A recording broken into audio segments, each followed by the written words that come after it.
यहाँ लिखा गया है इस प्रदर्शनी में कि गुरु बिन माला फेरते गुरु बिन देते दान, ये दोनों निष्फल हैं चाहे पूछो वेद पुराण। तो क्या बिना गुरु के दान किया हुए दानी को कोई लाभ नहीं मिलता?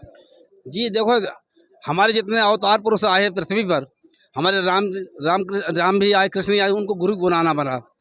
और जब तक हमें ये मानव जीवन मिला है तो हमें भी अनिवार्य है गुरु बनाना। और गुरु बिना बनाए यदि हम दान पुण्य करते हैं तो हमारा निष्फल जाएगा। लिखा है कि गुरु धारण किए बिना यदि नाम जाप भी करते हैं तो आपका व्यर्थ जाएगा, दान पुण्य का तो व्यर्थ जाएगा। तो गुरु बनाना अनिवार्य, जब बड़े बड़े अवतार बना सके बनाए गुरु बनाए तो हमको बनाना ही अनिवार्य है। अब रही बात कि गुरु हमें बहुत संसार में इनसे मुक्ति ना होए, है ना, वो सार नाम गुरु का दाता वो बिरला जाने कोई, है ना। तो हमारे संत रामपाल जी महाराज आज विश्व में, है ना, और सदगुरु के पद में बैठे हुए हैं, जो पूर्ण रूप से पूर्ण परमात्मा के रूप में है।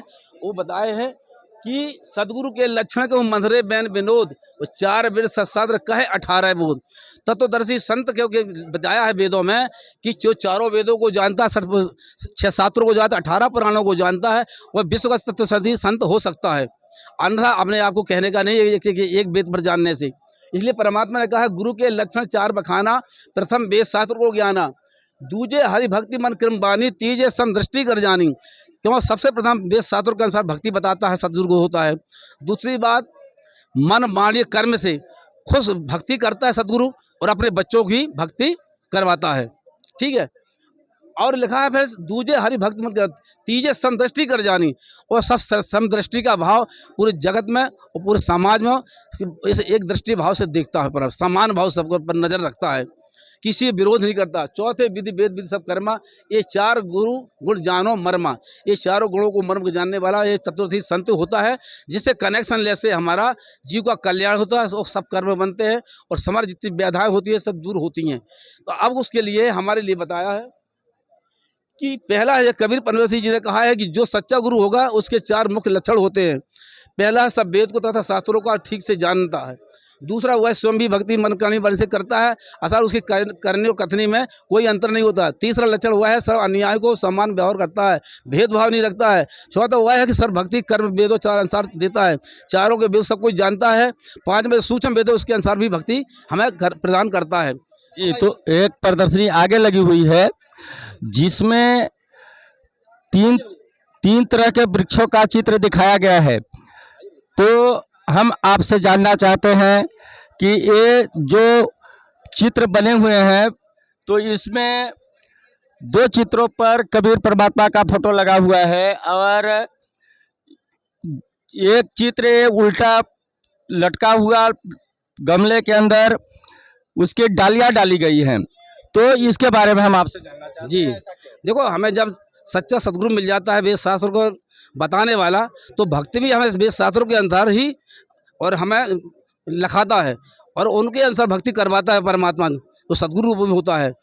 परमात्मा ने कहा है कि ऐसी भक्ति करो कि एक एक साधे सब सदे और सब साधे सब जाए और माली सींचे मूल को फूले फले अघाए। यदि हम नर्सरी से कोई पौधा लाते हैं तो नर्सरी में गमले में लगाते हैं, है ना।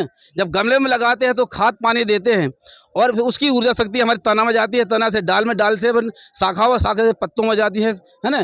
तो हमने पूजा किया जड़ की, फल कहाँ लगे आपके? दाल में। आपने दाल में क्या किया? कुछ नहीं किया, लेकिन भक्ति हमने किया, यहाँ की खाद पानी दिया। तो ये है ऑटोमेटिक जब पूरा, जिससे पूरा वृक्ष जो है, पेड़ है, विकसित होता है एक के साथ सदने से। एक जगह जड़ में पानी डालने, खाद डालने से पूरा पौधा विकसित होता है। इसी प्रकार हमें परमात्मा शास्त्र के अनुसार भक्ति प्रदान करते हैं, इससे हमारा पूरा मोक्ष भी होता है, संकट भी दूर होते हैं और जो काम हमारे बिगड़े बने उसको भी परमात्मा बनाते हैं। दूसरे चित्र की ओर चलते हैं। अब ये सरल भक्ति है, हमारी वेद अनुसार भक्ति है। इसके लिखा है शास्त्र अनुकूल साधना। अब शास्त्र अनुकूल साधना ना करके हमें डिगलियों को काट करके, है ना, 3 डिगली काट को गमले में लगाते हैं। अब उनमें खाद पानी डालते हैं, जिससे हमारा पेड़ जो है सूख जाता है, उसका रिजल्ट हमारा नहीं आता है। सब संसार के लोग ब्रह्मा विष्णु में सबकी भक्ति करते हैं 33 देवता की, लेकिन देखो उनके घरों में कोई सुख शांति नहीं प्राप्त होती है। इतना है कि भक्ति तो करते हैं, लेकिन भक्ति करते हैं सुख शांति के लिए, उसकी जगह में हमारे नाना प्रकार के कलह, संकट, रोग, व्याध इत्यादि कार खड़े हो जाते हैं।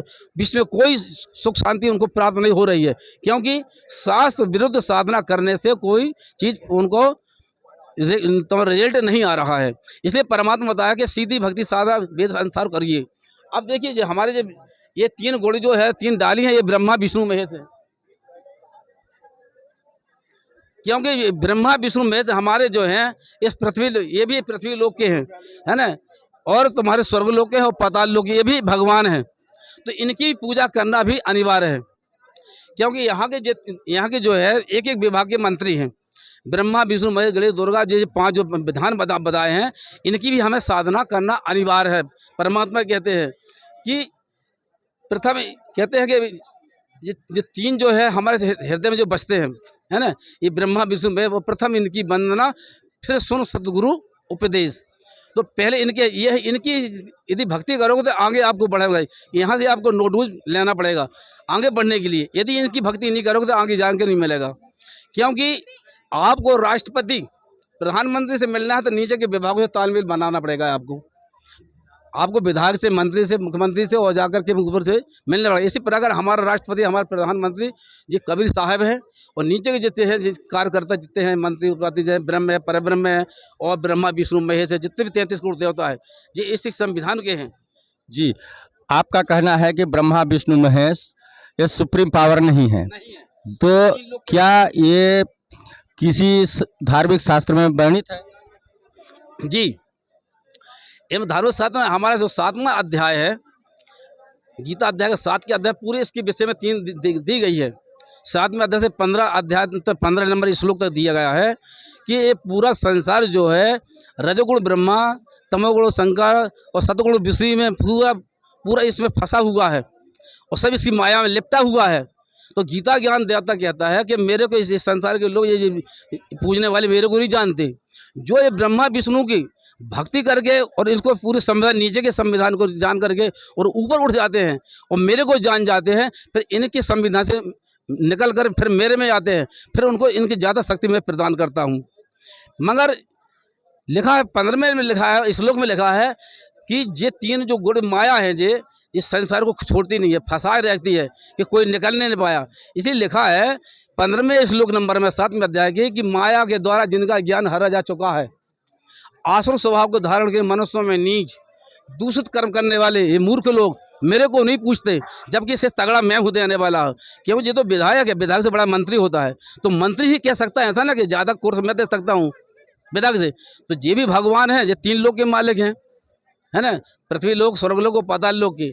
और ये जो है तुम्हारे इनसे बड़ा जो गीता ज्ञानदाता कहता है, ये बड़ा जो मालिक ये कहता है कि मैं 21 ब्रह्मांड का मालिक हूँ। ये 3 लोक के मालिक 21 ब्रह्मांड का मालिक कह रहा है इनसे कि हे जनतो, इनसे निकल के आओ, जिनसे ज़्यादा उर्जा शक्ति मैं दूँगी, प्रदान करूँगी, जो भी कमी होगा मैं पूरा करूँगी, फिर मैं आगे बढ़ाऊँगा।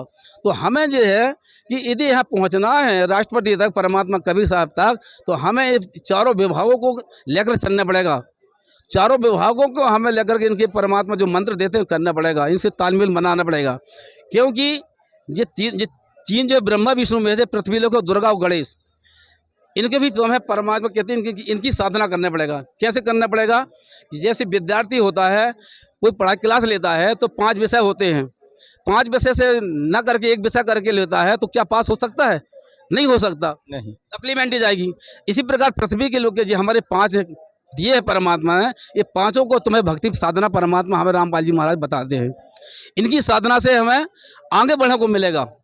फिर कहाँ जाएंगे अपन? ये ब्रह्म पे जाएंगे, ब्रह्म के लोक से फिर अक्षर ब्रह्म के लोक में जाएंगे और फिर पूर्ण परमात्मा के लोक में जाएंगे। तो ये कंप्लीट कोर्स हमारे संत रामपाल जी देते हैं चारों के।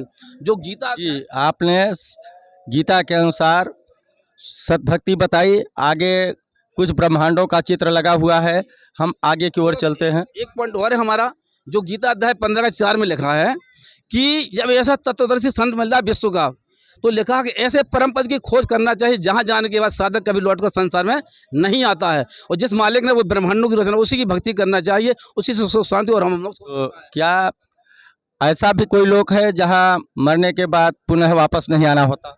जी, हमारे लिखा है भगवान अर्जुन और कृष्ण का संवाद है 18वें अध्याय के 62 नंबर है।